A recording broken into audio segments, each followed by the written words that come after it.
rank where the view is nothing less than phenomenal. For how I express and project from my abdominal. The only view better, both my daddy and my mama know. No living parents, my sons give me balance. My wife is my serenity, this mic is my identity. The world is foul enough, that's why I write without obscenities. Provoking danger with broken language and spoken anguish. Begging to get hurt, why would you ask to go through changes? Yes, Lord, life's a chessboard, master the angles.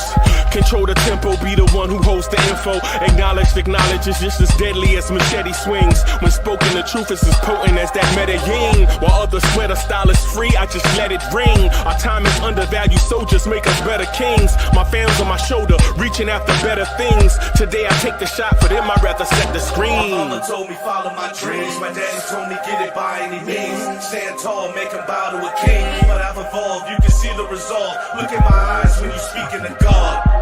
Life and for those who be caught up in using what I was scarred with the muse. I guess they call it proving I'm more than an artist. Penciling out my darkest while stenciling out a harvest. And storing what gets me from A to B, just like garages. Instrumental with collages. Envision what I've been drawing. Broadway to give you rhythm like the great Lena Horne. So bent on, found comfort in the storm. Find peace and on when you see them others perform. Organized chaos, outcast it like hey ya.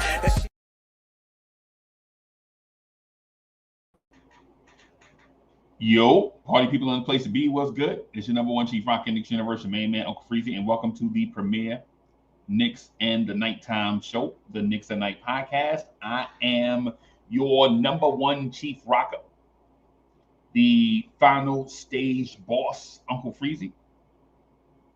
Salute to everybody joining. Salute to Ed Winning. Andy Yost is in the building. Danny Landis is in the building. Wise is in the building. Salute everybody. Welcome. Come on in. Get ready for the a really good and intense hour of the Knicks at Night podcast. Yo, Fritz Alcindor is in the chat. Okay. Salute to Fritz Alcindor, an NBA Economy show. Put this thing out here. Friend of the channel, and I'm a friend of their channel too, by the way. NBA Economy show.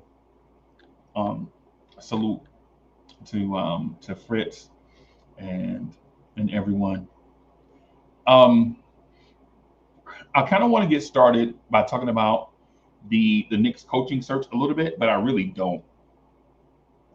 Right? Like I want to kind of talk about it. I really don't want to talk about it though. Right, I'm at a point with the coaching search, the Knicks coaching search, where I'm like, the Knicks are on the open market. There's plenty of fish in the sea. Go out there and sow your royal oats. Right, take your time. Right, where could you find? I forget how the saying go. Where could you find the that's not the one. Is that the one? No. Is that the one? I'm gonna make this the one. Fritz, what's good, bro? Oh, doing good. How are you? All right. I'm all right. Sounds like I have to go to Queens. Queens! That's what I was trying to get to. That's what I was trying to get to, man. Yeah. So, yeah, that's what I was trying to get to. So, yeah, man. You have any what's the word I'm looking for? You have any reservations about how the coaching search is going? No. Just tell me who it is when it's time. And we'll just go with it, right? Yep. Yeah. That's where I am with it. Also, Hit 'em Up is in the building. Brandon Williams is in the building. Salute. Yeah. Yeah, man.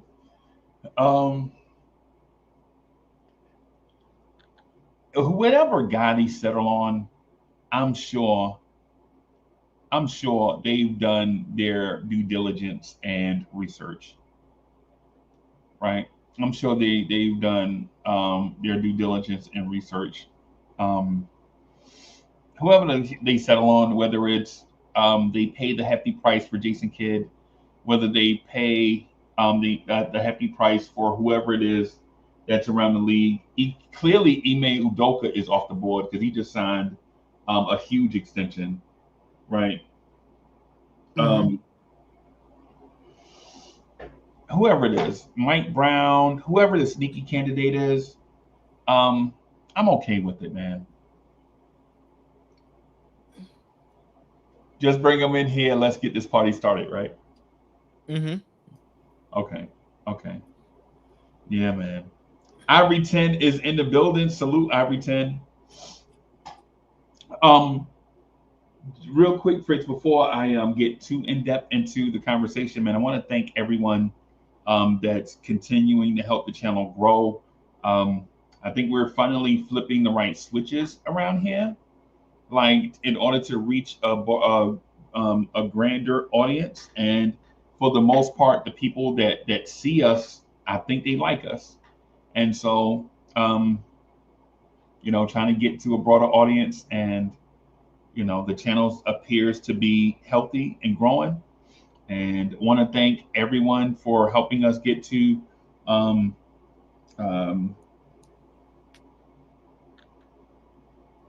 20,000 subscribers. That's ridiculous. Fritz, I saw the number the other day and I dropped my phone on the floor, bro.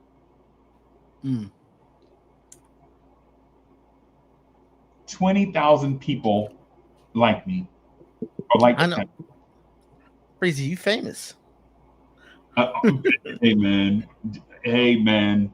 I'm maybe that, but I'm more gracious than anything. The internet can be topsy-turvy, right? One false move and you can lose like a lot of, yeah. Or all it takes is for people to see you one time and then not like it, and then they never go back. And you may have a mic issue or a camera issue or whatever it is, and they may just turn on you just like that and never look back. So I appreciate everybody that stuck with us over the years and have an investment in helping this thing grow and become something greater than what we thought our wildest dreams would be. Michelle is in the building. Salute. HRM, my guys in the building. E. Gibson, salute. Who else did I see here? I thought I saw somebody else sneak in. Who else snuck in here? I saw. But anyway, I guess we can move on now then. You know what I'm more concerned with, more so than the head coach? Oh, what's up?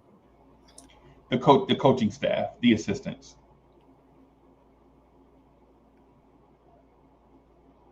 Yeah.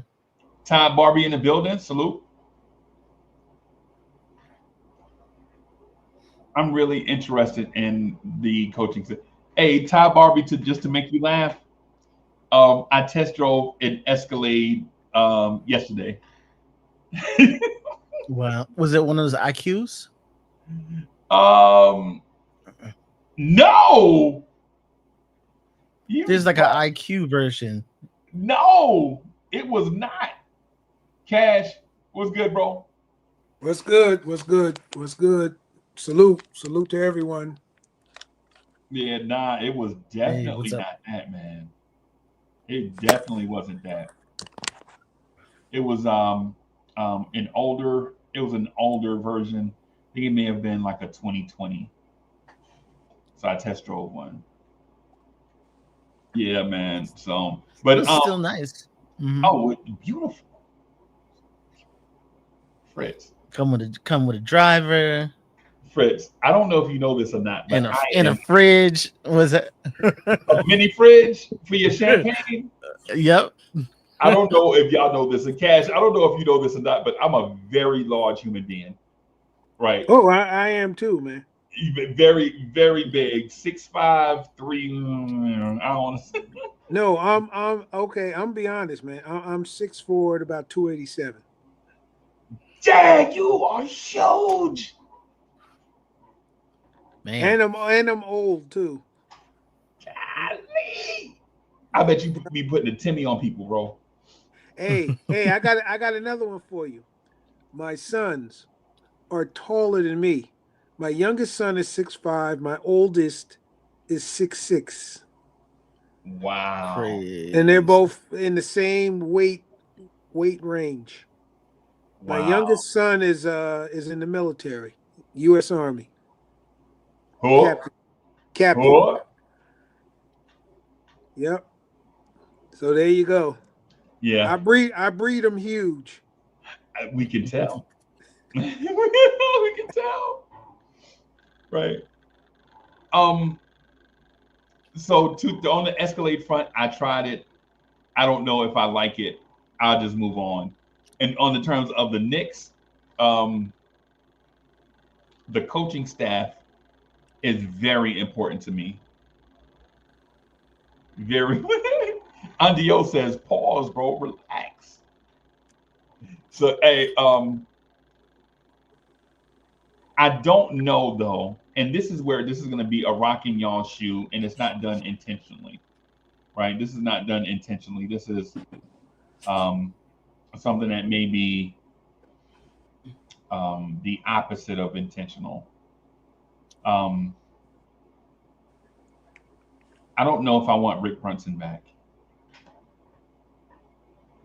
and I know y'all going to ask me why, right? And I'm just going to tell you, I don't know.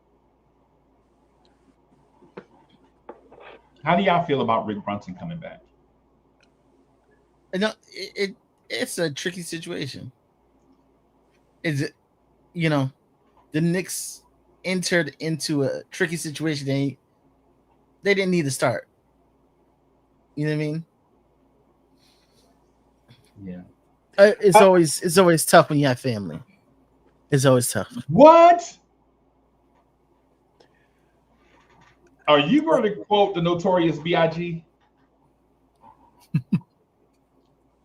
Is that where I think we're going? Keep your family and your business completely separated? Is Mm-hmm. that where we're going? Something like that. Wow. Wow. What are you thinking, Cash?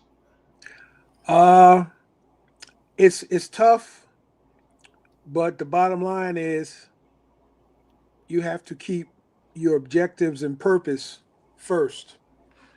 And in this case, in connection with the New York Knicks, that's what's first. So that if that means letting him go, then so be it.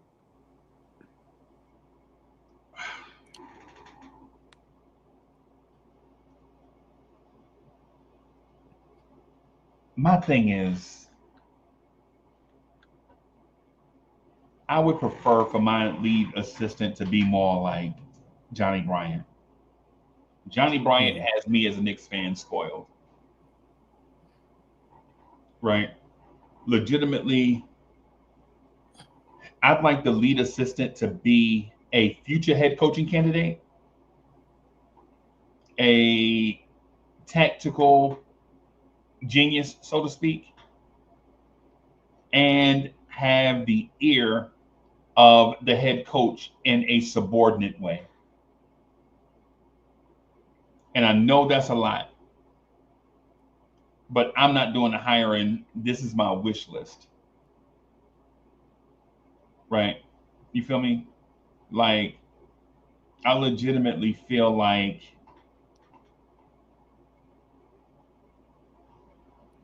the coaching staff needs to be made up of people that contribute on a daily basis, not a bunch of yes men supporting the king, so to speak.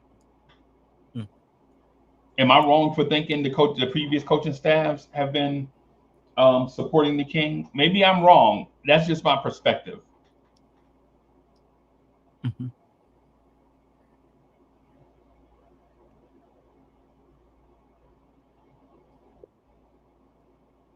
Oh boy, Fritz, you mighty quiet, bro. No, it's just lead assistant in such a important spot. I would probably feel more comfortable if he was just assistant. You know Okay. what I mean? If he's gonna be on the staff, be an assistant, don't be a lead assistant. Okay. Salute, guys. What's up, man? Hey, Met. Just got out. Salute. Salute. So are you saying like the guy you want him to be, if he's here, then he's not the lead assistant, he's just here? So does he take a demotion from where he is right now? And how do you handle that? What are we talking about? I'm sorry. Hold on, we're not gonna recap yet, Mitch. Just hold on, and then you'll catch up with us because I mean, that's where he was the year before. Yeah, I was gonna say that no, he doesn't have to be the lead assistant. Usually, protocol is whoever gets the job are going to want to bring their people in.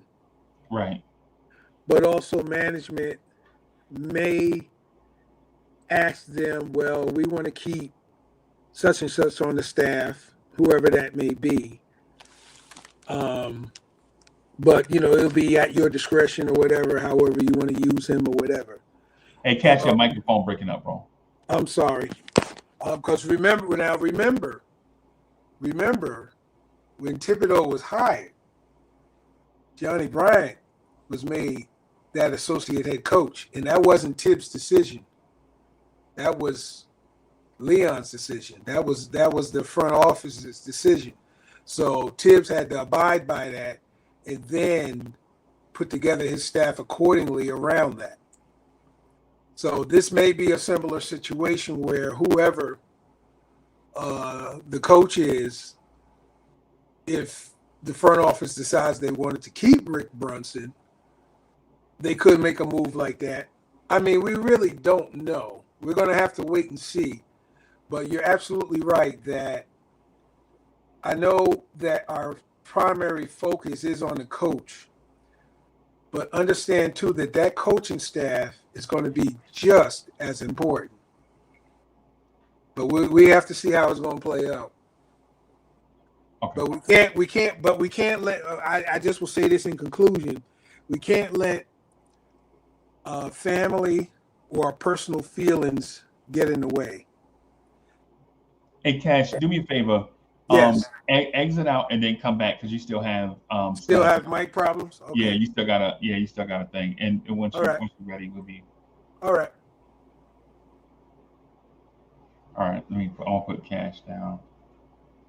Cash down here, and then we'll be like, all right. Hey, Mitch, you ready to rock? Yeah. All right. So my thing about Rick is it's nothing personal, right? It has nothing to do with Rick or his coaching style or his relationship, his son being the star of the team. It has everything to do with developing players and drawing out the potential that each player has in order for us to get the most efficient and synergetic group of guys on the floor. And so if we can bring in a guy that can be that guy, like I always felt like the ultimate man next to the man guy is Brett Brown from Long Island, New York. I always felt like he's the ultimate guy. Like he can teach Jimmy Butler how to play point guard. He can teach Ben Simmons how to play point guard in training camp. He's a guy that when he's around, guys develop. You see guys develop into something. Like under Brett Brown, you saw Dario Saric, Rashawn Holmes, Joel Embiid, Robert Covington. This was in Philadelphia. Of course, it's Philadelphia Mets. Come on, what are you talking about? You ever seen Joel Embiid play anywhere else? Yeah, it was just. Yeah, come on, man. I mean, it was just that some of the other names kind of slipped my mind. Yeah, Right no, now. I got you. Just need to be sure if this was in Philly or not. Yeah, no, I got you. Yeah. So with the Brett Brown thing, and I forgot where I was at. Where was I at? Where was I before Mets jumped in? A guy who can teach. A guy that can teach. A guy that can teach. There it is. Like a guy that can be the man next to the man, and at the same time be supportive. Like be a leader and be supportive at the same time, where the guy that's in charge doesn't feel threatened by the second in command. Like everybody being synergetic from the coaching staff all the way through to the front office, everybody being on the same page, like one band, one sound, so to speak. And so nothing against Rick Brunson, but I don't know if we saw that with Tom Thibodeau. And at the same time, just really quick, is it Rick Brunson's fault that that was not the case? See, I don't know if Rick was allowed to be that under Tom Thibodeau, because we don't know if Tom Thibodeau was a king and his support and his coaching staff was a support staff, or if it was a collaborative effort, a CEO type approach from the head coach. And so I understand that that's unfair to Rick. I do understand that because I don't have all the details from the inside. But what I do know though, and in most cases, successful organizations have smart people making or helping to make smart decisions. Now, the smart people, so to speak, in certain areas are not always the ones in charge, but they feed, if they're experts in their field, they feed that information to a decision maker, and a decision maker taking all of the smart and relative information makes a decision that's best for the organization. And so if that's the case, was Rick Brunson doing that for Tom Thibodeau? I guess we'll never know. I guess we'll know eventually. But as it stands right now, the way it looks, Mitch, is I'm not for sure if I'm confident in Rick, right? Like how we were confident in Johnny Bryant. Mm-hmm. So what do y'all think about that? Y'all thinking about, or do you just keep the old coaching staff?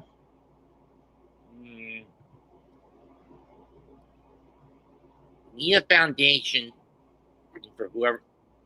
The foundation has been set for the new guy, whoever it is, whether it's Jenkins or Brown or whoever they opt on, to basically take over. I think you take a middle of the road approach. You keep about half of the staff, and then the other half you bring in newbies. Okay. That way we can find a way to get a balance between the two. Okay. Yeah. That's about the best answer I can come up with. No, I think that was a pretty good answer, man. It's different from what Cash said. Cash mentioned that. Cash, you here, man? You good to go?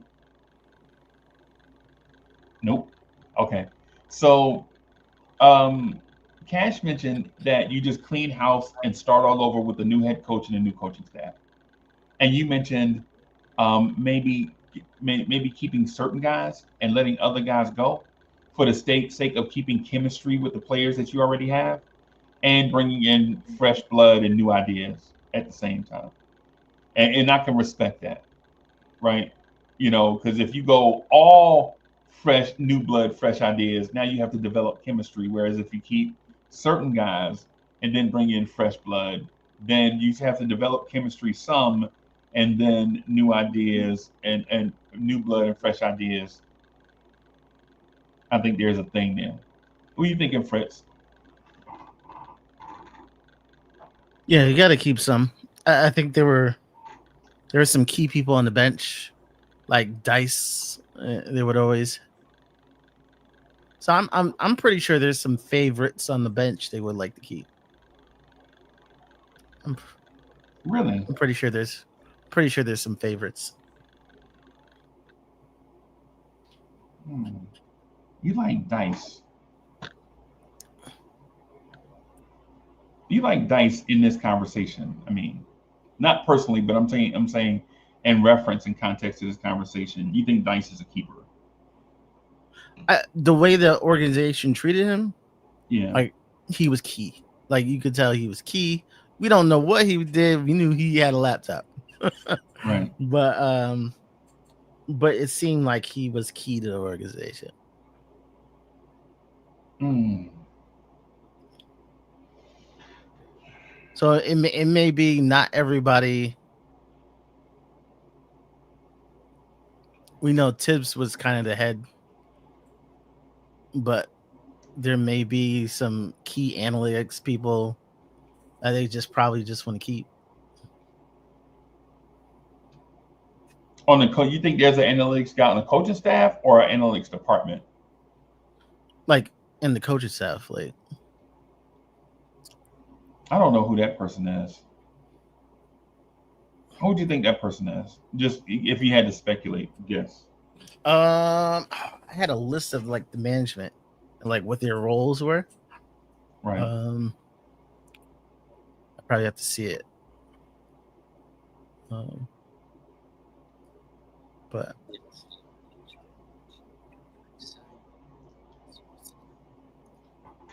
I am yeah, leaning more towards what Cash was saying. And it's not to be on the opposite side of what y'all are saying, because I think it's smart. The chemistry thing, I think, is major. Right. I would say I'm leaning more towards cleaning house, bro. Like getting all of them out of here. Right. And no disrespect to Mark Bryant and Rick Brunson and Mo Cheeks but the dudes that been with Tibbs everywhere, they definitely got to go. The guys the organization gave a shot, I'll bring them, I'll keep them. yeah. But I don't think Mark Bryant is gonna leave. Yeah, because he's like a specialist. He's like the big man specialist, and like he's the best available. Okay. So I don't think he's one to leave. Okay. Like he's specific. He's not necessarily working for Thibodeau. Yeah, I would agree with that. I would hope. I hope he would stay. To be honest with you, you're right. Yeah, he's like he works with big men, and he's like a specialist. I don't think he's really like, he might be technically an assistant coach, but yeah, he's like development. Okay. Yep. And I got a good one for you, Freezy. Hey, Cash, your mic still. You got some headphones? Yeah, I can do that. But let me make this point, and then Nah, hey, Cash. Hey, get the headphones, bro. Get the headphones, bro. We're gonna be here. Yeah, I'm sorry about that, y'all. Not doing anything about my man. Cause y'all know Cash is my guy, but for the sake of you know what it is. So I understand your thing about the specialists, and I guess we have to kind of think about that for what it is. I never thought deeply into that, so I'm glad you brought that up.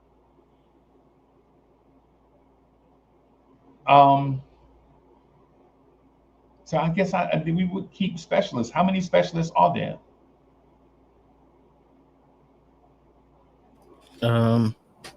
Yeah, I don't have my list, but he's like a big man specialist. Like he specifically works with like the centers and power forwards.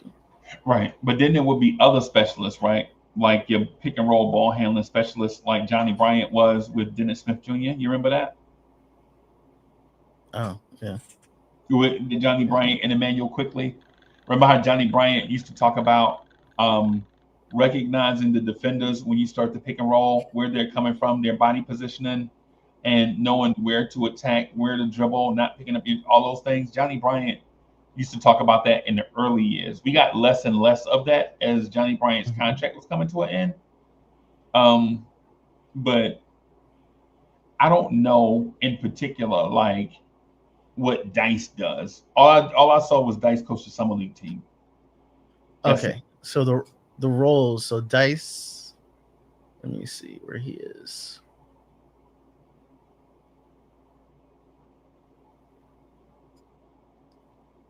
Okay, Dice is an assistant coach, analytics, player development. So that's why he has a laptop. So he's analytics and player development. Okay. So it sounds like he's a basketball mind. I don't know what the analytics part is for him. Like I don't know how that does. What about you, Matt? Basically in the same boat as Fritz. Okay. I mean, we keep Rick Brunson just to placate to his son. Wouldn't care at this point. But then we're just coddling too much to the star player, which is a bit of a detriment down the line. Right. Okay. Well, he is tough on his son. Like, let's not get twisted. Like, Didn't seem that tough when he was questioning his son's inability to play defense in the conference finals.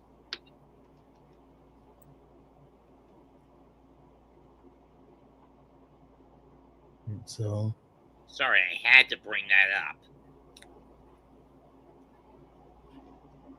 All right. Either way.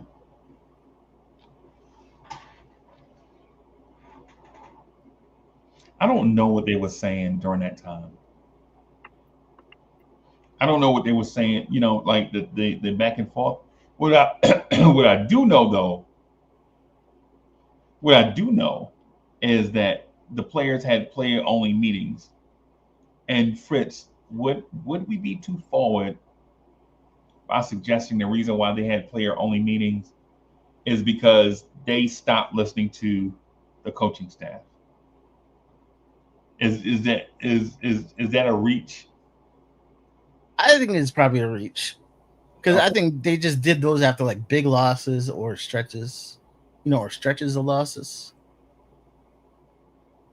Like, there's been a lot. There's been a few of them. Right. So like a big loss or a stretch of losses, they have a player only meeting. Okay. I wouldn't necessarily put it as, well, Tibbs doesn't get this. I think it's He just chooses to ignore it. Oh yeah, I think it's just them trying to get everybody straight. Okay. Mm-hmm. Talking about the players? Yeah. I'll say this, man. The only time I've ever had or have participated in a staff only meeting without upper management is management was doing something wrong. Right. And then I take the intel from that meeting and go to management and say, hey, this is what we see versus what y'all saw. Right. Now, y'all saw this was the result. This is what we see. And we think this will get us a better result. And I'm talking about no matter what the level of management is, because most of the times, listen, I'm a middle manager. I've been a middle manager like 25 years, right? I'm the guy in between the staff and the upper management, right? And when I say that, I'm not bragging. I'm saying that as somebody that knows when you're in middle management, you get stressed from both sides, right? Management wants you to operate like how the website shows your mission statement. And the staff operates on a day-to-day thing like such and such and such. Eddie C in a place to be. What's good? Hey, Cash, how your mic going, bro? I hope it's good, man. You good? Testing 1 2. Testing 1 2. Hey, there he is, my man. There you go. There you go. Yeah, there he is, man. I was hoping you was gonna be straight, man. There you go. All right. Hey, I hope you ain't take that the wrong way, bro. You know we gotta try to run the thing. No. Of course not, man. Yeah. Of course not. Yeah, man. So, the thing with the management thing, man, it's no knock on Rick. As a matter of fact, I think I like Rick. I don't know if even Rick Brunson was used to his fullest potential, right? In the situation he was in. Is every situation going to be ideal? Do you have to make the best of every situation that you're put in? Absolutely. right? At the same time, I would rather have a guy that I know operates in less than ideal conditions and gets the very best out of the situation he's in, Brett Brown. Now, I know Brett Brown is on San Antonio's bench. I know that. I know that. Y'all know that. Brett Brown knows that, right? But if you can't get if you can't get a Brett Brown, then why not get somebody that fits that archetype?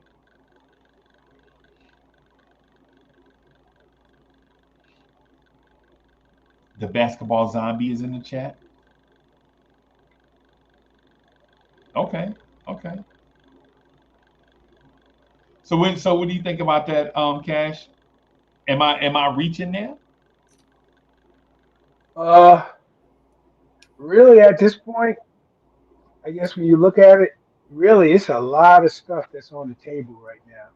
It could go in many different directions. Could it be a possibility? Yeah, sure. Yeah, But we don't know, man. We right now, as fans, we all are just basically sitting in the cut, just waiting for a hit, man. Just waiting for something to go down. right. All right. Yeah, they're taking their sweet time, so they might as well get it right. But you know what? I always say this, and Freezy, you understand what I'm getting ready to say. In the game of chess, it's about making a good move. It's not about the timing of the move. It's just making a good move. Because sometimes, that Right. that chess game can go on for quite a long time. It's like, man, what you move, man? Come on, man. Come on, man. And you know, it don't happen like that. Right. Yeah, it don't happen like that. So we just have to wait, man. We just got to be patient. And I know that may be hard for some of us, but Right. then again, where are we going? We ain't going nowhere. So we Right. just got to wait. It's gotta, yeah. It's gotta do your thing. It's gotta do your thing, man. Um, on that note, man, I want to navigate away from the coaching conversation and speak to the draft and ask y'all how y'all feel knowing that we're about 6 or 7 days away from the NBA draft and the Knicks are limited to one pick that's in the second round. Do you feel like the Knicks are positioning themselves to make a move on draft day? I think they are. Okay. I think the Knicks are going to strike early. Okay. Like they may do moves prior to draft day or even draft day. Um,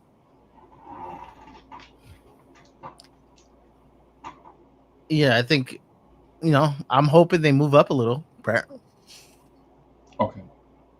because there's a lot there's some good talent. There's some really good talent that isn't. We're not talking lottery picks. We're talking 30s, 40s, Okay. 50s. Okay. I thought our pick was 54 this year. 50. Right. I think it would be safe to say that anything that we're looking at in this draft is for future development. This isn't someone that's going to come in and going to be a part of the rotation. This is something. This draft pick, if even Leon takes the pick, it's going to be someone to be developed for the future. I mean, this is someone that's not going to be in the rotation. Yeah, my point is for this pick, he's got to use it. He cannot give it away. The way Thibodeau basically bullied him into giving away the other draft capital like candy for get-rich-quick pieces, that ultimately blew up in his face because he just forced them straight to the front line instead of developing the bench boys has set the Knicks back for quite a few years, at least in terms of draft capital. Right. They're Lowe's got to make this one count. Good. Yeah, I believe there's players. There's players who can be in the rotation. Yeah. Easily. Yep. In the draft. I think the future of our rotation right now stands with the players who did not play this year. If you think about it, they have 1 year experience. They had a chance to, as in football, sit down and carry the clipboard all year. Take a Yeah. look and see how things were going. So can they contribute? Yeah, there's a. I think we have one or two that's ready to step up and to be a part of the rotation. Right. Yeah. I'm gonna say this, and this will lead to the draft thing. Depending on the type of coach we get, I think you'll see us go away from the midget defenders to very long, athletic, modern NBA positionless wing type of guys. I would not be surprised to see the Knicks at 50 target either a very tall point guard, maybe like Nicholas Abdalis out of Greece, a 6'8" point guard. Um, Caleb Love out of Arizona, the guy from North Carolina. Yeah. They don't think he's gonna get picked, but You don't think he's going to be picked? Okay, yeah, I like, don't think. like most on people's drafts, most But I people mean, don't have him being picked. Okay, I got you. But let me finish my point just real quick. Mhm. I got instead of talking about Caleb Love, but I want to just say, just in that line of 6'4", 6'5", ball handling guard, if it's a backcourt player, preferably 6'6", 6'7". The Greek kid is 6'8". Don't have any film on him. Never watched him. The only thing I saw is he's a 6'8" point guard. Right. That's it. That's all I know right now. Right. If we can find a guy like that, I think that's going to be in line with what modern NBA is moving towards. It's been moving towards that for a long time. If it's not a backcourt player, right, then I think it's going to be a wing player. I think the big man position for the Knicks is sewn up. As a matter of fact, I think someone on the roster that was here last year or this past season is not going to be on the roster going into next season because of a healthy Ariel Hakordi. I don't know if James Najee is going to make the opening day roster. I do think he's going to be a factor next season, right? Like, I don't know if he's going to be opening night uniform guy. I do feel like at some point during the season, he's going to have a very heavy and important impact, right? But if you have those two and you have Mitch and you have Cat, do you legitimately go out and draft another big man? Maybe they'll bring in a veteran big body guy, the Bismack Biyombo type to be the Taj Gibson of this unit. I think so. I think that's the smart play. But that's less important than drafting the guy. Excuse me. I would say in terms of the draft, we really don't have anything to lose. But in other words, we put out the reward is greater than the risk. Let me put it in those terms. But really, for the pick rather that we do have, I mean, it's really not a risk because if he doesn't pan out, it'll be no different than any other player who was drafted at 50 or above. Okay. You know, that's something to think about. Take for an All right. example, Jericho Sims. Who would have thought? I mean, not to say that he's a star player or whatever, but you know, there was no expectation of him really doing anything. No, he didn't become a superstar or whatever, but he was able to become a contributor. We look at Ariel Hukporti, where he was picked. Again, he can become a contributor. We have James Najee on the rise. James He can become Najee, a that's our he guy. can become a contributor. I hope he makes it on the two-way. Personally, myself. I mean, if he makes the main roster, that would be great. Of course, that would mean somebody going to be out. But if he makes it, but if even if he makes it on a two-way, he will get some playing time. So, but we'll see how it all, shakes out. Yeah,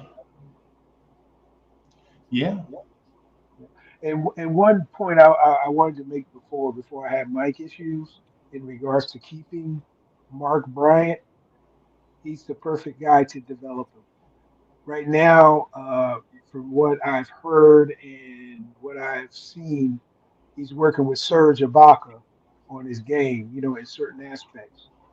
And Mark Bryant can definitely help him round out some things. If you know, how much is he working with Serge Ibaka? Serge Ibaka, I mean, I don't know. I don't know. The little film that I saw, I mean, it was nothing in particular. I mean, a little rebounding. He was dunking. I mean, your basic stuff.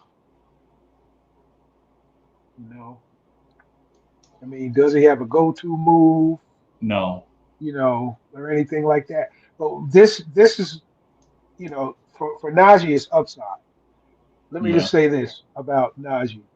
I think he could guard 1 through 5. That his defensive potential is that good because Yep. of the fact that he has a 7'5" wingspan. Yep. Even I saw a quick guy get around him because he's so long and athletic. Oh man, ooh, You talking about the one he threw off the side of the he can backboard? cover. He can cover some ground. Oh my goodness, you've seen it. I'm sure That you've dude, seen it. he was like a condor. Yeah, Hey, yeah. Fritz, have you seen any tape on Zeke Najee? I mean James Najee yet? Yeah, yeah. It's been a That dude while. is like a condor, bro. Yeah. Oh yeah. Athletic, that reach, and he can and as Kendrick Perkins can say, he can move them puppies. That dude is And loose in so and and everything. and so I say that to say also in conjunction that Precious is gone. I mean, thank you for your service. Hopefully you could, you get a good contract somewhere, but he would definitely be the odd man out, with the guys that you mentioned, Freeze. Only because of the money, though. If Precious would Yeah, come, and that's the reason. Yep, that's what I was just ready to finish up on. yeah, For that reason alone, because if Najee signs a two-way, you know, and with the upside he has as opposed to Precious, you're gonna have to pay him. Well, he got 6 this year. yeah, Either going to have to give him all of the MLE or pay him what's left in the little money that we have. But then if you do that, you can't sign anybody else. Now, I'm not an analytics expert, but I do know that much. yeah, yeah, man, yeah. Um, there are a lot of guys out there, man, that you can reasonably get. Fritz, how do you feel about Kobe Sanders? Have you seen him? Sanders. The 6'8" shooting guard, 6'9" shooting guard out of Nevada. Sanders. I know I've probably seen it before, but he Okay. didn't. You know what? He didn't stick out. Like he wasn't one of them on my list. Okay. Okay. There are a few guys out here that I see. I don't know if um if I don't think there's a guy that's on the Knicks radar that'll be a fit for with the Knicks. See, because here's the thing. Here's the reason why I say that.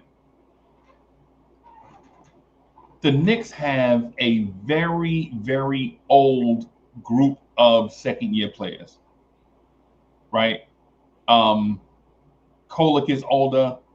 Kev McCullough is older. Huck Porty for a second-year player is going to be 22. James Najee for a first-year player is going to be 21 when he reports to camp. Pacom Dadier is the youngest of the group at 20. Even Anton Watson, the rookie that we signed as a free agent, the rookie that we brought in after he got cut by Boston, even he is a little bit older. And even if he sticks around in that Precious Achiuwa role, even he'll be older as a rookie. And so do you look to develop older second-year players that'll be 24 years old, or do you package them up and see if you can find some young diamonds in the rough that you can develop on your bench behind a championship caliber team? Or is Kev McCullough and Tyler Kolek, are they rotation players right now? Because at 24, you would expect them to be rotation players in a role. Come in, do this. This is your job right now, right? In order for us to get the very most out of Tyler Kolek, he has to be in that Cameron Payne role, right? Because you can't develop a guy and before you know it, he's 25 years old and you're developing a 25-year-old guy. I don't think the ages matter anymore. I think maybe back in the day, the ages mattered. Like we're in a time where the ages don't matter. Nobody's with their team 10 years. Yeah, that's not what the reason why I brought that up though. The reason why you bring that up is do you develop a guy that maybe already developed at his age? Right? You get a younger guy because in theory, he has more growth to get to, as opposed to his age. I'm not worried about Tyler Kolek getting his jersey retired or Kevin McCullough getting his jersey. I don't care.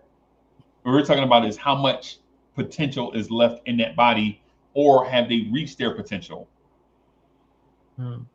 Because I see some people just grab the game at different times. Are they getting better, or have they been the same player for 3 years? Like, if they're getting better, I don't see the age being an issue.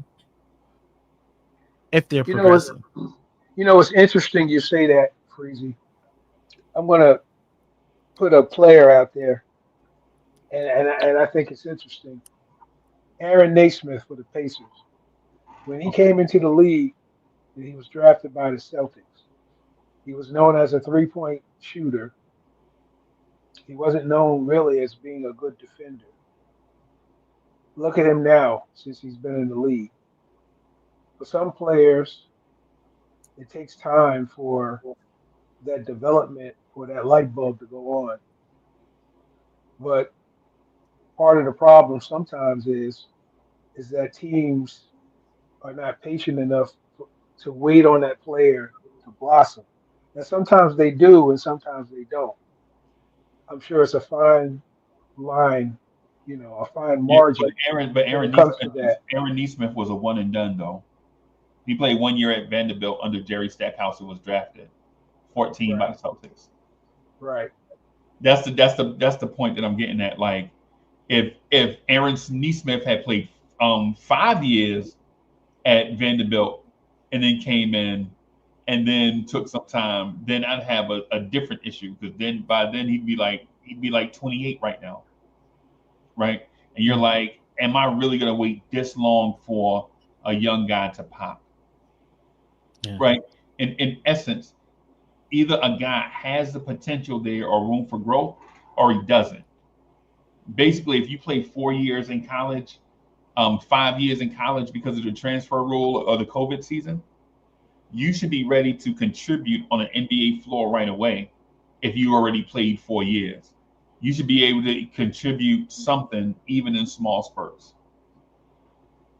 But if you're a 19-year-old guy, you're a 19-year-old player, and maybe you started playing professional overseas at 16, and they don't play young guys over there. They don't play 16, 17, 18-year-olds over there unless your name is Porzingis or Doncic, right? Like if you're James Nagy and those guys, where you only play the first year, you don't play at all. Second year, you play 4 minutes. The third year, you play 8 minutes and things of that sort. Then you still need some development in the NBA, right? But if you're say a fifth-year guy out of Duke, when you step on the NBA in the NBA training camp, you got to be ready to roll. Tyler Kolek has to be ready to roll. He should be ready to roll. Kev McCullough is not ready to roll because of injury, and we know that. But Kev McCullough has to contribute this year at his advanced seasoning and age. You got to be ready. If not, then we have to package those guys up and take a Kobe Bryant type swing on a 19-year-old prospect that we can develop behind some veterans that can help Brunson and Cat and OG and Bridges and Mitch and Deuce and those guys on a nightly basis. So, Where's so I I guess what you're saying is that this is the year for Tyler Kolek and his skill set to come to fruition, or well, Kevin McCullough too. And if they don't, maybe move on from them, package them and move on. Is that what you're saying? Like Keith Turner said in chat, if they still here. If they're still here, they have to be that. Right? You brought them in. The calculator guy said you brought them in on draft night. The calculator guy said you bring these guys in on cheap contracts. They're seasoned guys, so you bring them in cheap to put them at the back end of their roster so that you can spend money in other free agent places. Because those guys, in theory, should almost be ready to contribute on a nightly basis. If that's not the case, then the plan from last summer doesn't work. Drip More is in the building. So if that's the case, the plan didn't necessarily work according to plan, no pun intended. And you have to consider, who can I bring in? What veteran can I bring in replace of Kev McCullough around the same money, but way more experience, more veteran, right? Who can I bring in for $3 million to play point guard? What kind of vet men point guard can I bring in instead of playing Tyler Kolek? I got a name. I got a name. Okay. Marcus Smart. He's in the last year of his contract. It looks like Memphis might be cleaning house. I don't think will take a whole lot to get him. Oh, not Memphis. He's with the Wizards. I'm sorry. The Wizards. Yes. He's with the Wizards. 21 million. And the Knicks don't have 21 million, bro. Yeah, that's a lot to eat. Okay. I didn't know he was that high on the okay. Well, he's out the question. Yeah. I'm thinking maybe he's like around Precious price range. But if he's that high, then no. Nah, we can't do that. The only other name I can think of is Malcolm Brogdon, but I don't know how much he's making. I don't know if he's going to be affordable. And I don't know. I'm not saying he's not. I'm saying I don't know if he's going to be affordable either. But what I will say, Wiz, is this. I don't want the Knicks to trade Tyler Kolek, and I don't want them to trade Kev McCullough. I don't want them to trade Ariel Hukporti. I don't want them to trade Hakim Dalier. I don't want them to trade Rokas Jokibitis. I don't want them to trade Anton Watson. I don't want them to trade James Nagy, right? All these young guys that we have, right? And I know a couple of them are like maybe free agent type, whatever. They're associated with the team somehow. Don't want them to move on. At the same time, if they're not contributing to the rotation, if they're not players 8, 9, 10, 11, 12, then what are they doing here? And there's one name we forgot, Bochamp. Yeah, Bochamp, yeah. Another young player, right? Super aggressive offensive guy, right? Um, if he's not player 8, 9, 10, 11, 12, then what are they doing here?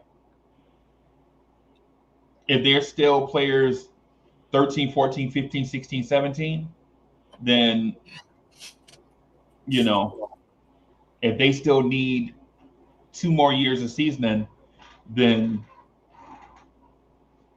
you have to go in a different direction, in my opinion.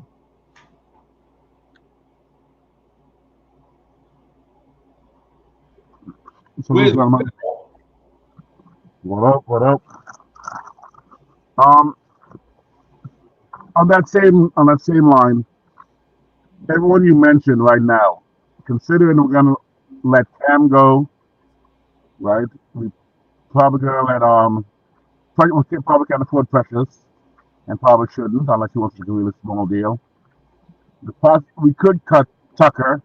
I wouldn't mind seeing that cut. Isn't there enough space on the roster to fill those guys in? I mean, and in fact, start the season would you be okay with starting the season with the exact roster we have right now, as is, with those young guys filling in the Cam, Precious, and Tucker spots, and then run it for the first part of the October, and then make a trade if we don't see what we need to see within 10, 15 games. I'll be comfortable with that, actually, believe it or not. Okay. Okay. Why? So why are you saying that? Like, what got you there? Because I was hearing things like without space for Najee. I mean, I think he will have space for him. I do think that you like James Najee? Oh, crazy. Man, first of all, I think he's part Jamaican in my blood, in my book. He may not be, but I think he's some oxtail one day. So he must be part Jamaican. Man, come on, man. You know my family have oxtail Sundays. He moves like he's Jamaican, but yeah, he's definitely a late talent. I think, like you said earlier this morning, I think he's, for what he is, he is ahead of Huck 40, but Huck 40 has a little bit more offensive skills than he does. But as far as all the other gifts, everything that you talked about, he is ahead of Huck 40, which means, because I don't think they're going to extend both Mitch and Mikal, I think they're gonna move one, and I'm leaning Mitch. It means that he needs to be ready to be a backup center. And with that, and I'm not talking about getting Triple J either. I'm talking about literally leaving the team as is. Tucker, Cam, Precious may be gone, and possibly Mitch. And if we do move Mitch, we won't bring back another center. We'll bring back, a taller, ball handling, decent shooting, point guard that will help Brunson bring the ball up, and more likely a starter. Right. And so that's how I'm leaning, which means that I think there will be a slot. I'll probably come back and move Mitch and Tucker's contract together to get that guy. Right. So, because Tucker is still basically our option. Do as we please. So, I mean, my big move would be, and it's a dream move. I mean, I'm thinking, let Memphis just blow it all up, and blow it up big, which means Mitch, Tucker, Mikal, every pick we can give, and we do a 3-way to get Cam Whitmore and Ja Morant. Game over. NBA No. John Morant was a toxic influence, overkill diva in Memphis. I do not want that in New York. You think Captain and Cat and OG and them gonna let that guy walk in here into New York City in the MSG and he has any word other than you're gonna get an opportunity for a championship that you wouldn't have had in Memphis because they're breaking the team up? I think we can control Ja. I think he is ready to be humbled. He's still gonna be the baddest boy probably on the floor, but I think personality wise, I think he's easily influenced right now and he can be humbled to recognize that his career, his future is on the line with any more nonsense, and he has to be ready to buckle down and play, the Brunson mentality style, which is serious basketball, and listen to these veterans, because to him they're veterans, and these guys, with a captain there, is going to be like, this is our team. We're inviting you to be part of the championship. And that's a dream scenario, but I'm saying. Think of the contract John's going to want. He can't afford it anyway. Wait a second, he's signed for 3 more years. What do you mean gonna want? We don't care what he wants 3 years from now. He wants an extension. I know, a but much larger extension. but no choice in the trade. Financially, man.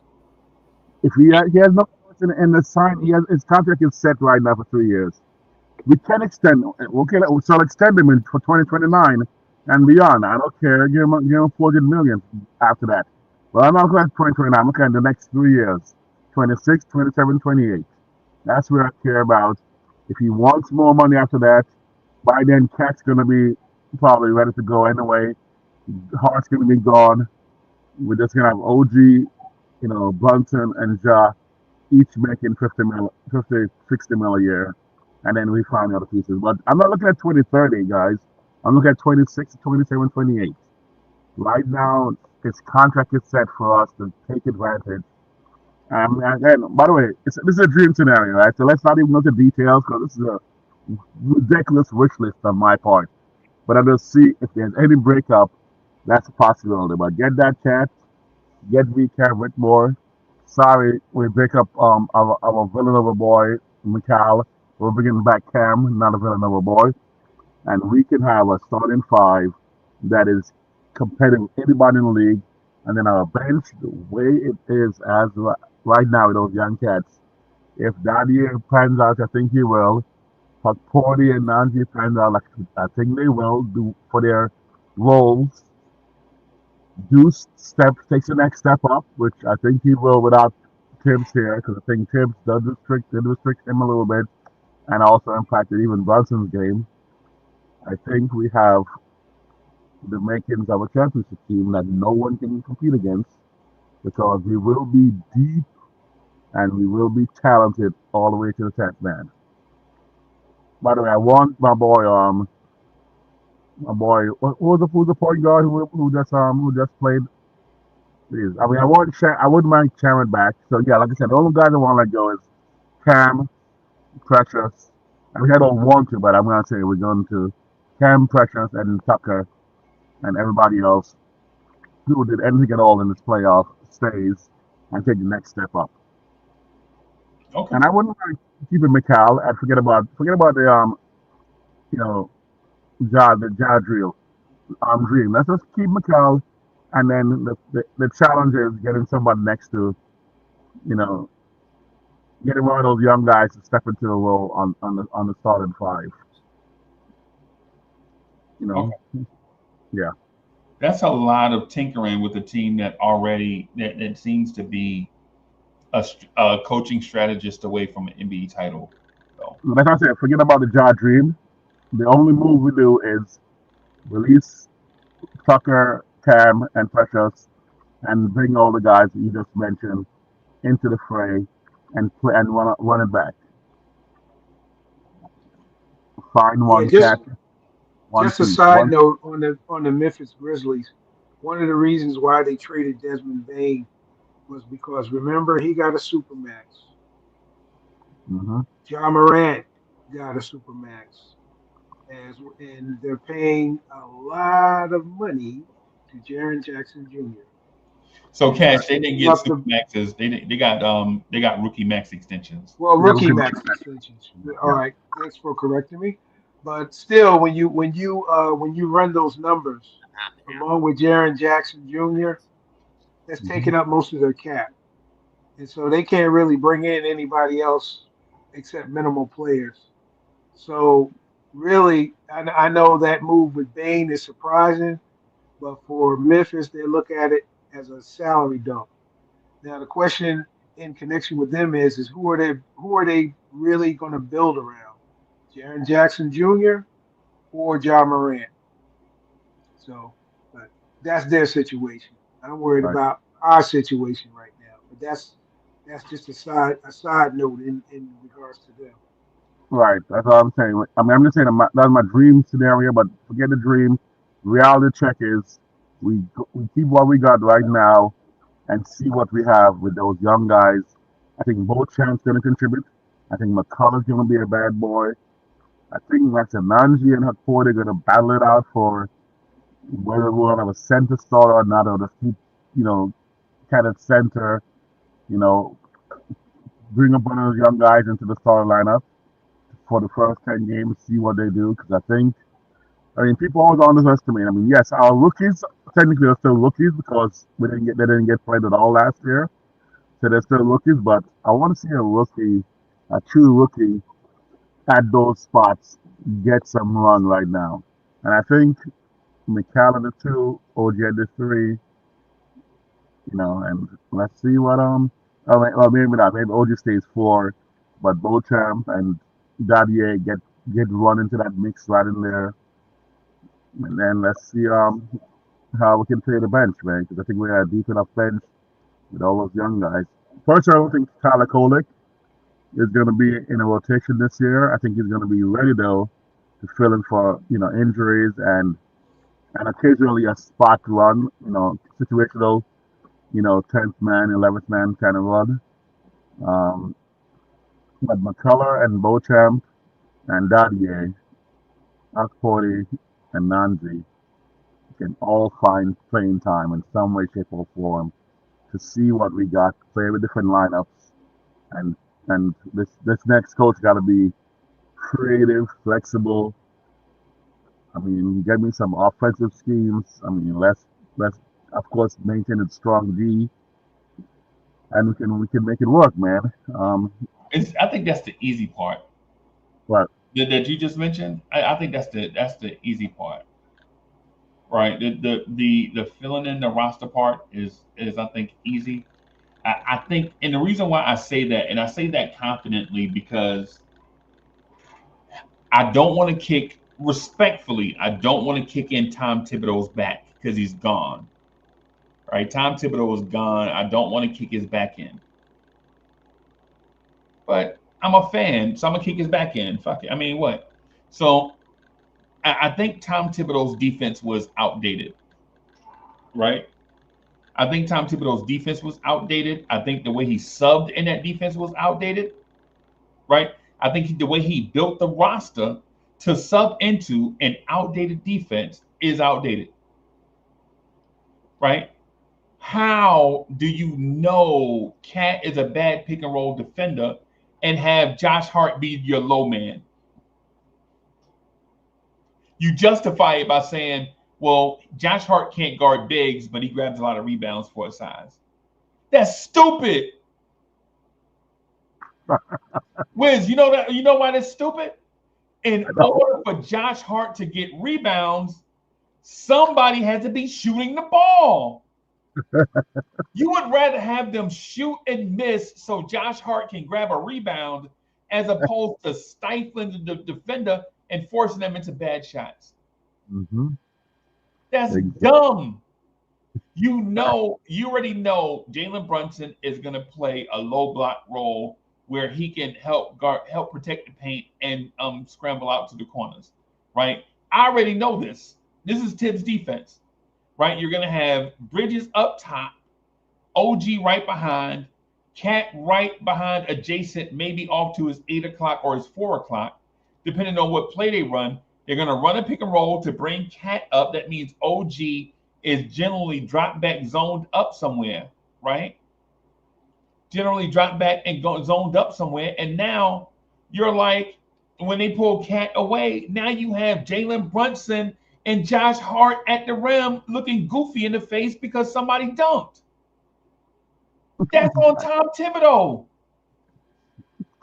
Exactly. That's a defensive scheme that's whack. Yep. Knicks fans have been telling me, man, Jalen Brunson, he's not a good defender, but he take a lot of charges. Who wants their franchise player getting bowled over 7 to 8 times a game, hoping that he'll draw one charge? Exactly. Who puts their franchise player in harm's way like this? Instead of going this route of have a outdated defensive scheme, right, with an outdated defensive substitution pattern, because you have an outdated way of building a roster, the next coach is going to be like, you know what? Josh is going to be less Josh Barkley and more Josh Pippen, right? That means Josh is going to be on the wing more than on the box more. Why do we have to watch Josh Hart catch the ball against Porzingis and try to back down Porzingis? Porzingis legitimately is a foot taller than Josh Hart. Right? These small things, and this is not a knock on Josh, this is the way Josh is employed. Right? And that same defense, why not? And I know this is me going on a tangent, but why not have Josh Hart be the point of attack defender and have Mikal Bridges and OG Anunoby roam on the wings and shut down elite wing scorers? Why does this not make sense?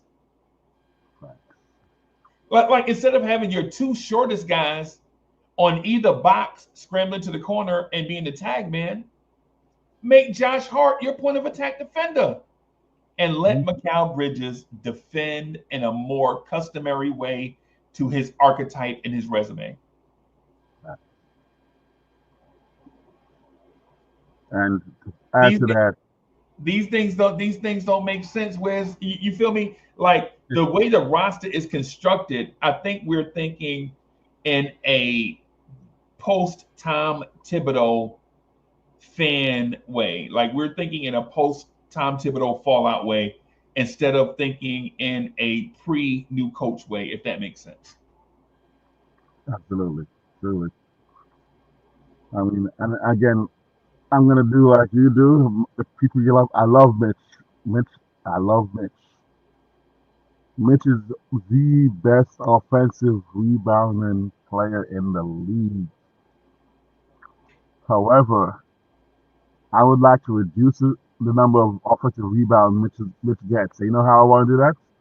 What's that? It's a very simple concept. High percentage shots and scoring the basketball. We don't need offensive rebounds when you put the ball in the hoop, which means I don't need Mitch in the paint locking it up to get offensive rebounds, and he doesn't even put back. He immediately looks to pass it out to give another shot, so the person he gives it to can miss again, so he gets another rebound, they can pass it back out again. It's almost like a cycle of get the number one offensive rebounder in there because we were not scoring baskets. Right. If you watch the numbers drop from 2 years ago to this year, you start to go, oh, he didn't get 20 rebounds this time. He only had 6 offensive rebounds instead of 12 because we started hitting some more shots this time, unlike the team we had 2 years ago. And then hopefully next year's team with a more efficient point guard or point guards,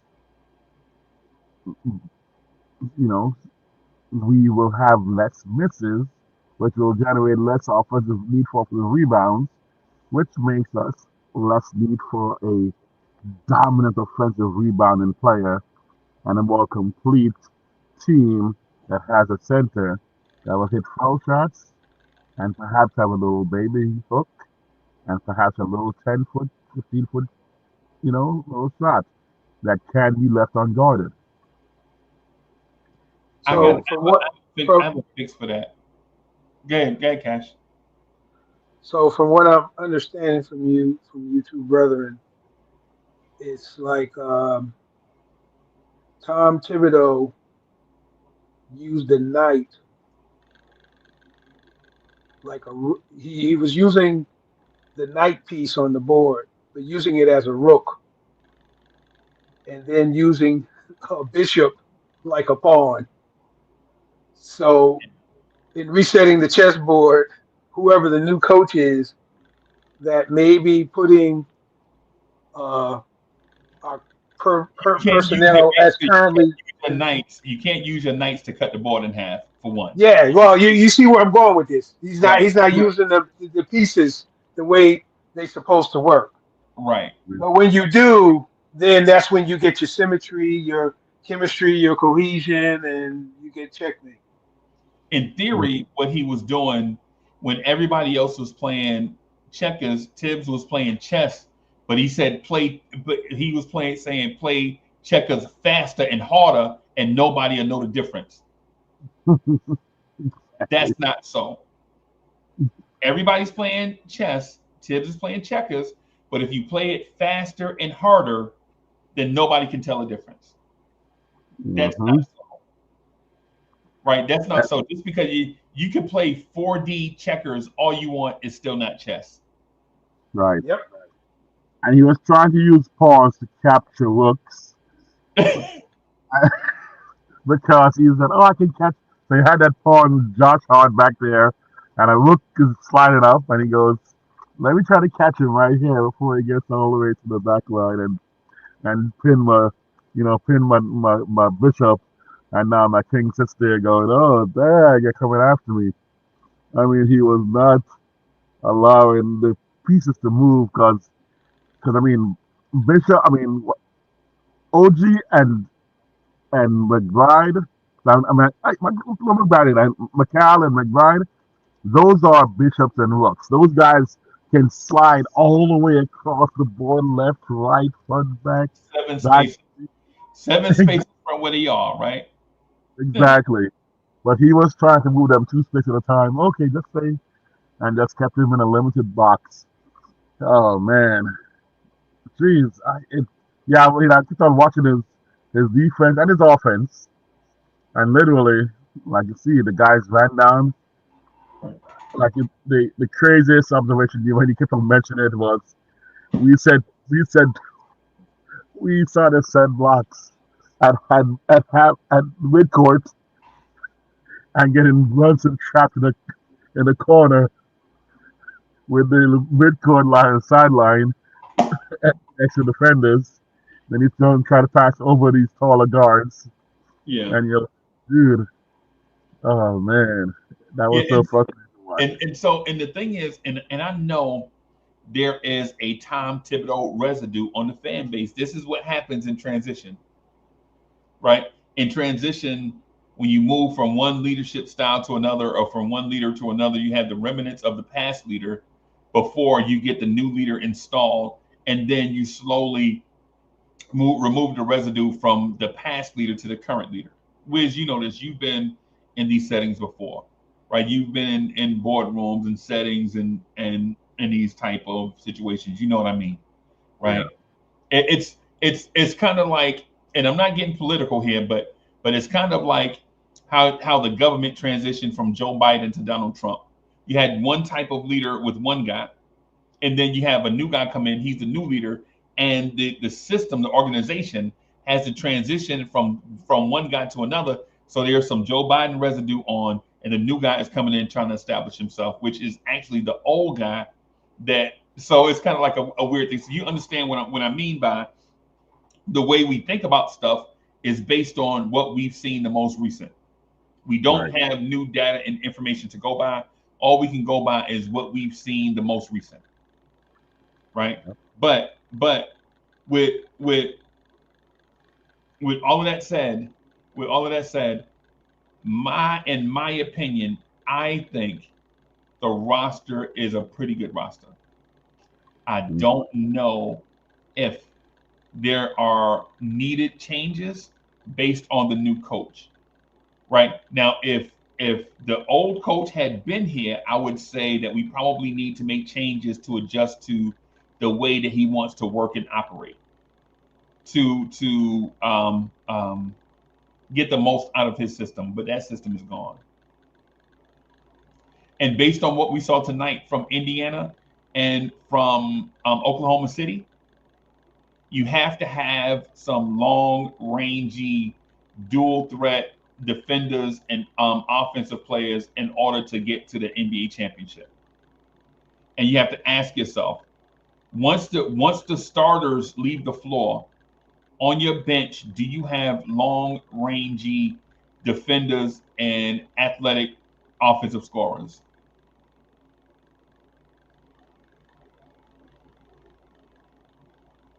Wow. Cash, McCullough, what you think? all right.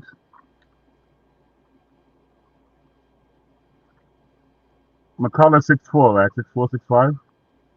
McCullough is 6'5", 6'6". Okay. Beauchamp is about 6'7", right? Yep, about 6'7". And then if you have When Nandri and you see Beauchamp, think T.J. Warren. right, okay. Because and then even DeLon Wright. I mean DeLon, man, believe it or DeLon not, Wright is 6'5". I mean, believe it or not, I wouldn't mind trying him as a starter. I wouldn't Hey mind. man, hey, get off this phone and put Wiz on the phone. Where's Wiz at? Where's Wiz at, man? Hey, give Wiz his phone back, bro. Did you say DeLon Wright as a starter? I wouldn't mind trying him as a starter with next to Brunson. I'm telling you, I know he's not a starter in people's eyes, and that happened to like Lemon Pepper Lou and those guys who get stuck in a 6-man backup role. But man, I wouldn't mind trying going outside the box and trying these guys who've been pigeonholed into a certain thing and seeing. And I'm not talking about him playing 40 minutes either. Right. I just need an initial run next to Brunson with a guy with that kind of height, handles, defensive skills, and we keep our Mikal, Brunson, OG, and Cat in the lineup, which is our offensive juggernauts when the ball is moved properly. And, Brunson plays off ball. We get the ball up quickly without Brunson fighting every way all the time up. Immediately move the ball from, like you guys talking about, 3-4 dribbles upon getting across the, midcourt, move the ball right away. And I mean, we really could be averaging 120 points a game with those four. And DeLon Wright does a little stick in there, then boom, we bring in Deuce, swing around, bring in, Gaudier, drop my boy, bring in those centers. I mean, little defensive stops Hey, every so. can I say something to you that's going to be offensive? But I'm saying it's going to be offensive, but it's not offensive to you personally because you're my guy, and I know you understand that, right? I know you understand this. But I think the reason why we are not the NBA champs right now is because Deuce McBride took a severe step backwards. Ooh, ow. Right now, mind you, Deuce is our guy, right? But notice we're pointing at all the different point guard situations. Like, hey man, DeLon Wright didn't do such and such, and campaign is hit or miss, and Tyler Kolek defense is done. You know what point guard was on the roster before those guys got here?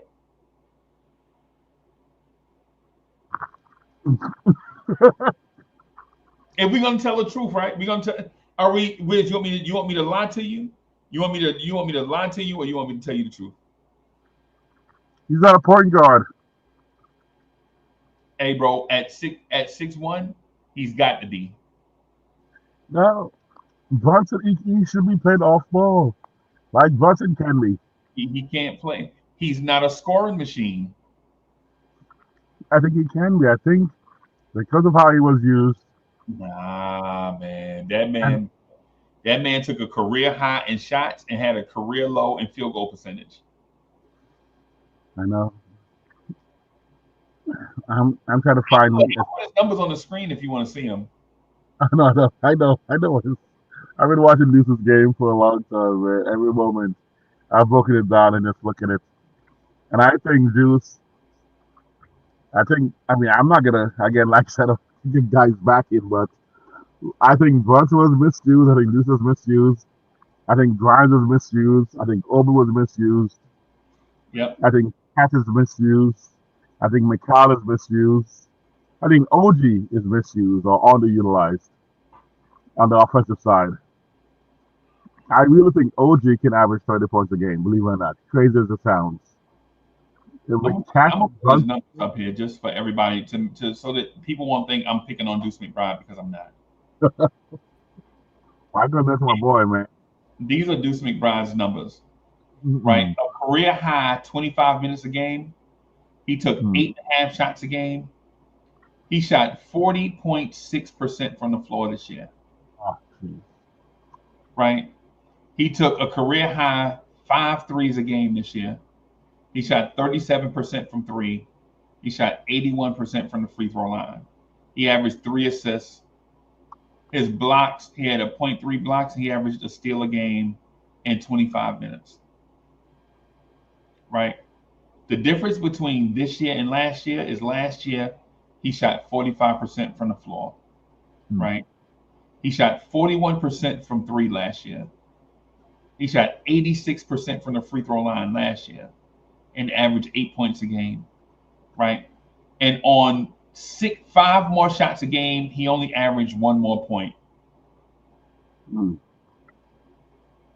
The reason why the Knicks are not there is because Deuce McBride and players like this, in moments, they don't produce to an expectation, and we have them insulated because he's a part of the young core.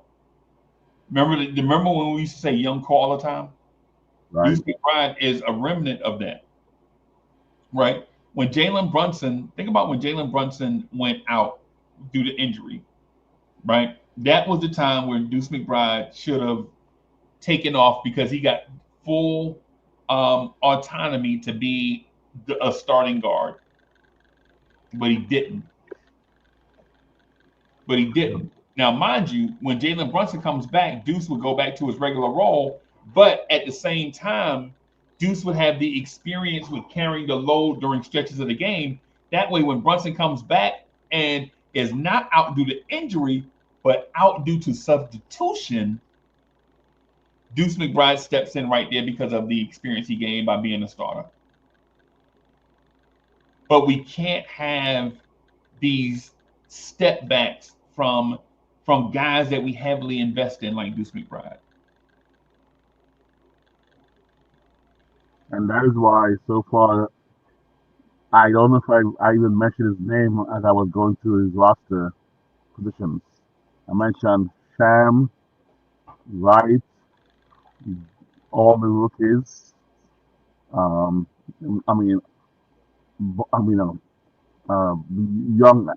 James coming in from haven't even played an NBA game yet. So I really can see the team. Believe it or not, no matter how much this hurts to say it, I can see our lineup and rotation. You can see without Deuce being a primary factor. No matter how much, and you guys all know that I'm the president and CEO of Deuce Fan Club. But I feel you. But on the Deuce thing though, Deuce played 18 playoff games this year, right? Guess how many double-digit games he had scoring? 2 out of 18 games. Did I say 2? 3. He had 3 of them, and he had 2 of them. I think he had 2 of them back to back. Yep, he had 2 of them in the Celtics series and the Celtics blowouts. He had double digits. I know. To close out the Celtics, he had 11 and the game that we lost to them, where everybody was just putting up shots. He had 10 in the closeout game. Deuce McBride this offseason, this postseason, never scored more than 11 points in a game as that guy that you want to play off the ball. Because he wasn't playing off the ball, why he didn't do very well? Because he was given a responsibility he's not really at this moment ready for, because he's still trying to develop his dribbling without watching the ball, is looking, well, of course, with no offensive scheme, because all of a sudden you have Brunson set, bring the ball up, create your own shot, or dump the catch. Deuce came up with almost that same mindset, but doesn't have the Brunson skills to do that, so he shouldn't be doing that. Of course, when Brunson was out, the ball moved because everybody was moving around better, and I don't know if Deuce was part of that. Actually, Deuce was part of that, formula. Deuce was moving and giving the ball up right away, and guys were moving around. And even the game Brunson, I'm going to say game one, Pacers game, that lineup with Deuce in there and Wright gave us the lead. I'm with you. I think I'm there. All I'm saying is Deuce McBride has to be better. Absolutely. That's what I'm saying. Does that sound like cap to you, that Deuce McBride has to be better? Not at all. However, I told you that I could see the lineup without Deuce, believe it or not. I can see, because I need taller guys. I need, and then I need clutch scorers in that spot. And guys are much better handled. And that's why I even put DeLon right ahead of Deuce, potentially start next to Brunson, because he has the dimensions of what I wouldn't mind having someone next to Brunson, except his shooting is not as good. But I still think he's clutch when he needs to be, because he's a more experienced, perhaps slightly high IQ player on offense to make the right play and be in the right spot.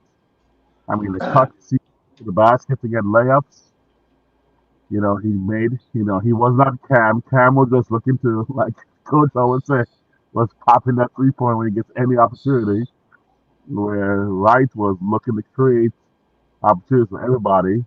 And then Sham is the 3-point shooter that would come off the bench and play off ball. So who plays points? I mean, maybe it is Tyler. So the expectations of Deuce rather, coming into the season, from what you're saying, that it didn't pan out as it should.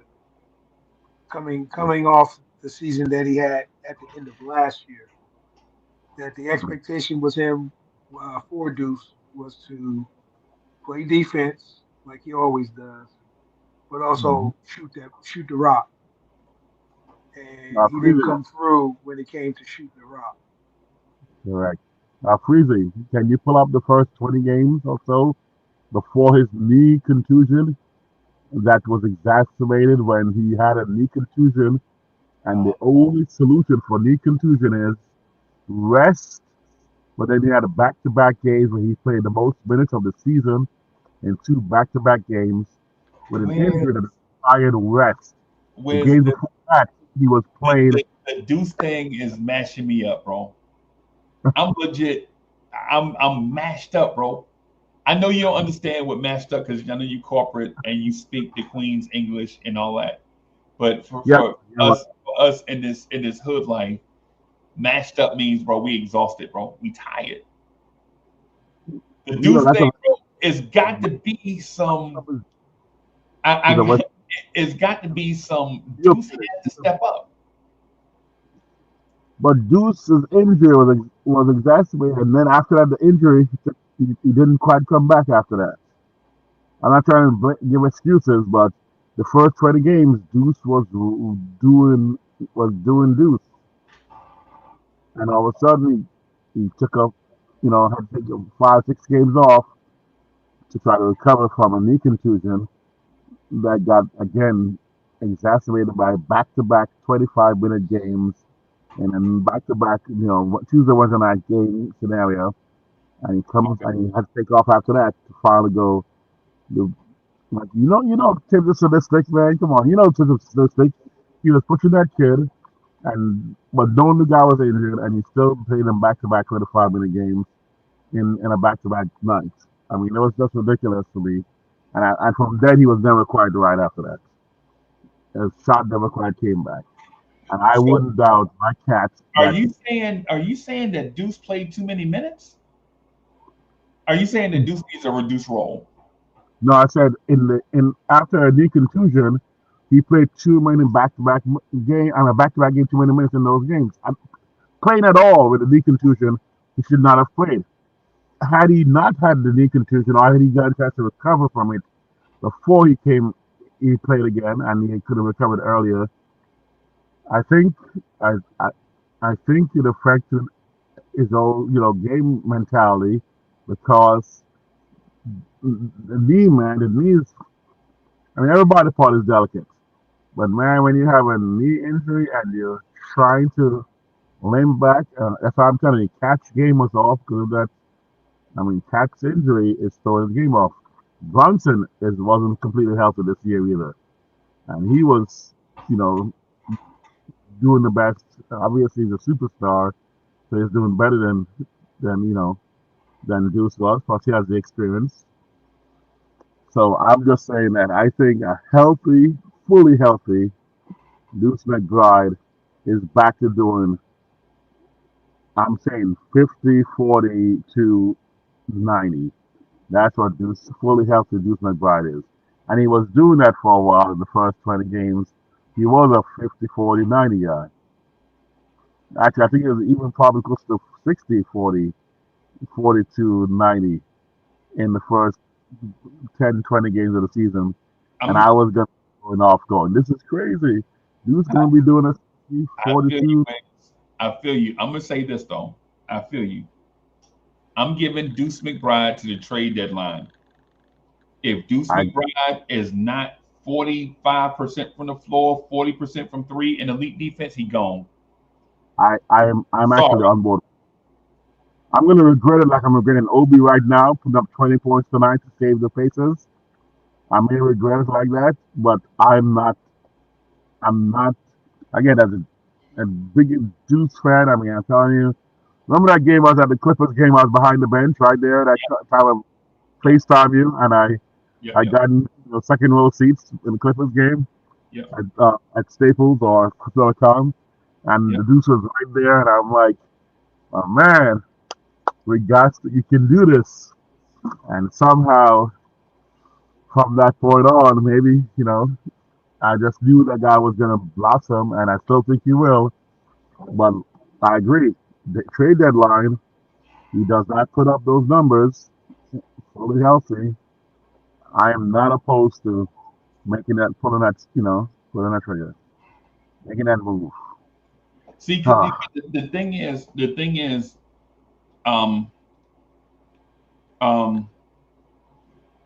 saying guys should play off ball is an off ramp to an excuse. Yeah. Right. True. And I don't want to do that. Like we've been knowing each other and talking to each other for years, and I feel like respectfully our conversations should be cordial, respectful, but more importantly than that, truthful. Right? Absolutely. If I say something to you and it make you mad, but you and I both know the truth, we'll be mad tonight, get over it, and tomorrow we'll still be back talking again. Because we knew in essence the truth was more important than anything else. Right? Sure. Now, here's the thing with Deuce. Guys Deuce's size generally don't get this long of a leash. They just don't. Mm-hmm.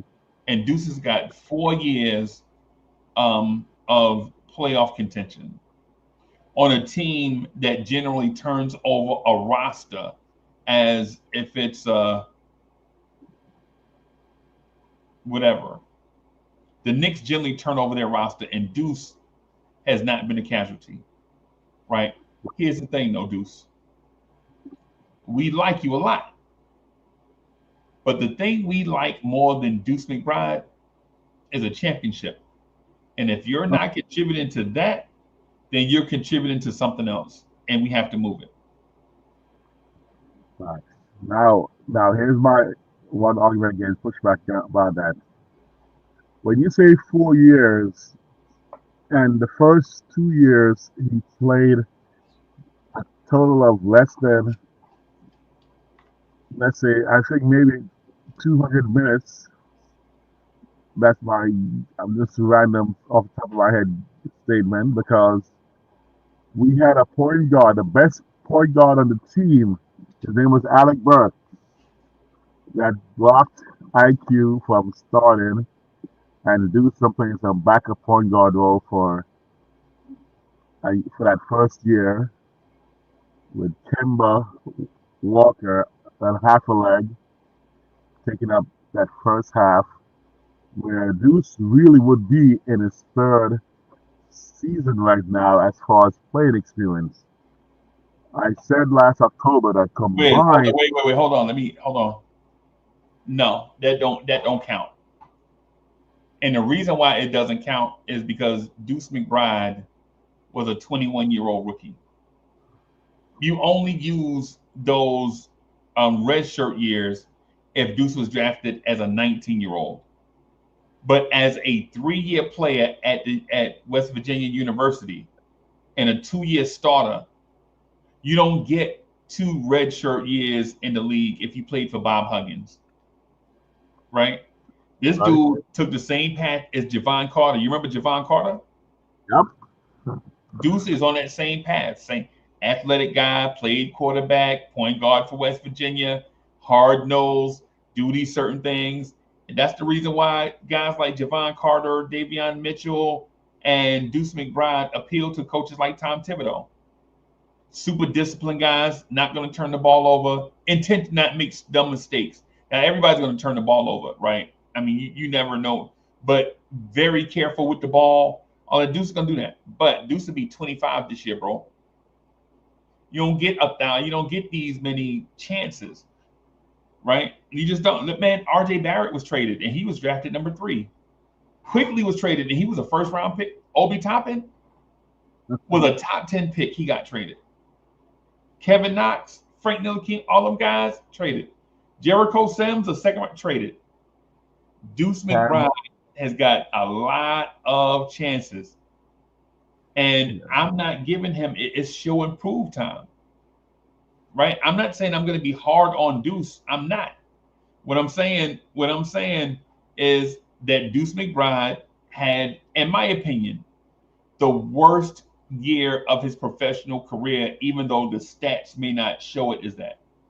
Right? Like the first 2 years, his stats were terrible. It's because he played sporadically on a lottery team that didn't have talent. This past year, that man shot 40% on the floor. That's on his resume. That's on his record. That's who he is. You are who your resume says you are. Whether he was hurt physically or his feelings was hurt emotionally or something, whatever, he was busy at home, maybe he couldn't sleep, something, it don't matter. It doesn't matter. Everybody go through the same stuff. You gotta be productive in an opportunity that you're given, and he was given a golden opportunity.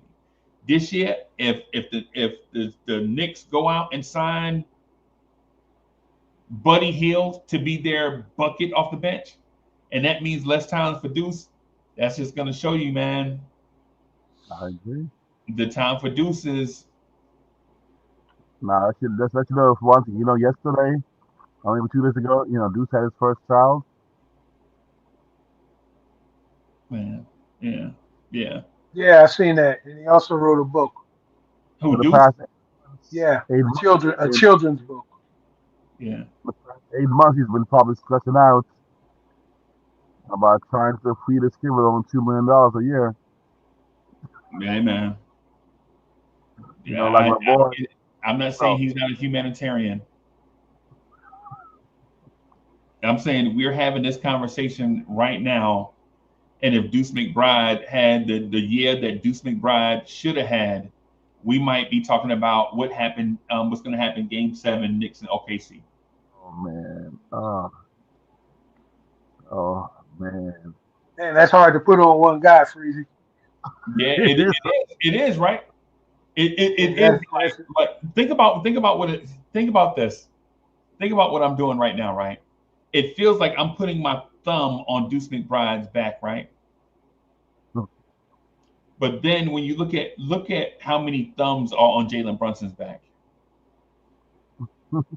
Or Josh Hart, or Mikal Bridges, or Karl Anthony Towns, Yeah, or Mitchell Robinson, bro. In order to be, and listen, in order to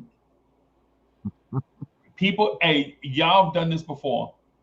In order to be on the main stage, you got to be in the spotlight, man. The spotlight is hot. Y'all know that.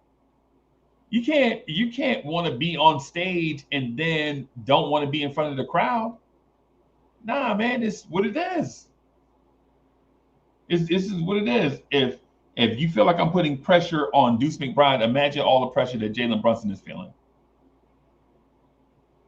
Imagine all the pressure that Cat is feeling, or Mitchell Robinson is feeling. Well, right? you know the expression, let the hate motivate. Yeah, We'll man. see what happens. That's what it is. It's what it is, man. It's no disrespect to Deuce, but if he is failing to carry a load, guess what happens? Somebody else has to pick up their load and Deuce's load. And I'm just saying, carry your own weight. Why make it harder on Brunson and Bridges and Cat and all of you got the green light and you shoot 40% from the floor? The Knicks need to think about this. Here's the other thing. Deuce McBride is a point guard, right? Right? Why do the Knicks have to keep bringing in point guards if Deuce is a point guard? Because if you tell me that Deuce is a wing player, he got to go. Because I'm not playing no 6'1" guy on the wing. I'm sorry.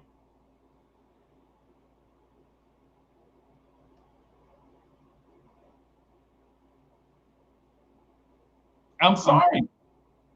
How many teams have 6'1" wing players in their rotation? This ain't high school.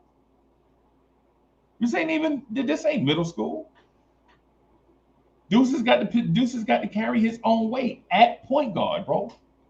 Deuce McBride has to be the backup point guard so the other bench spots can be addressed in a customary way.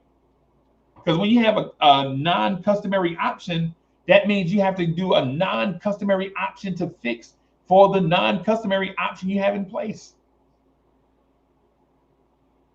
We already have that with Josh Hart. But Josh Hart is non-customary.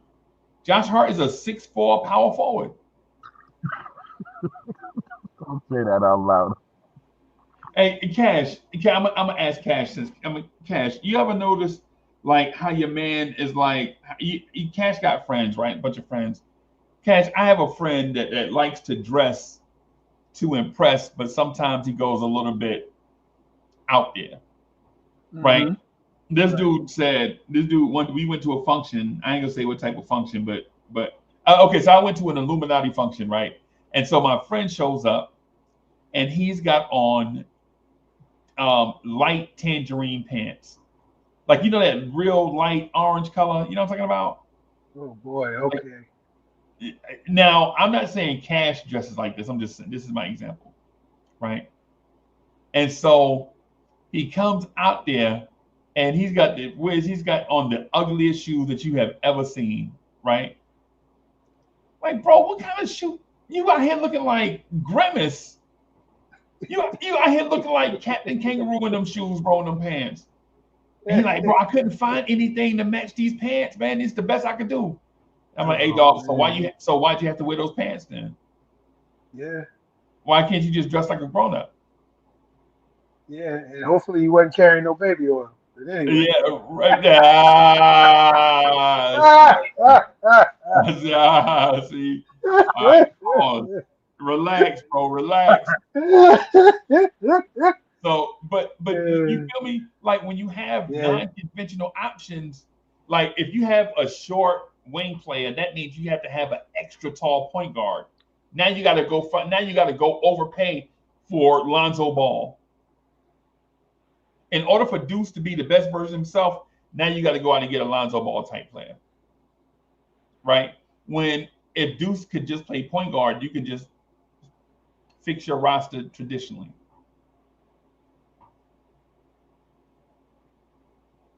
I don't know. It's going to be interesting, but nah, go ahead. As a thought came to my head. I mean, I don't know which way it would go, but let's say next year we have Brunson, we start Deuce, Mikal, OG. Oh, that's right. There's an odd man out. Okay, nope. What I was thinking wouldn't work. That's what I said. Okay, nope. Forget it. Scrap it. I'm trying to figure No, out why Deuce. I don't see a lineup where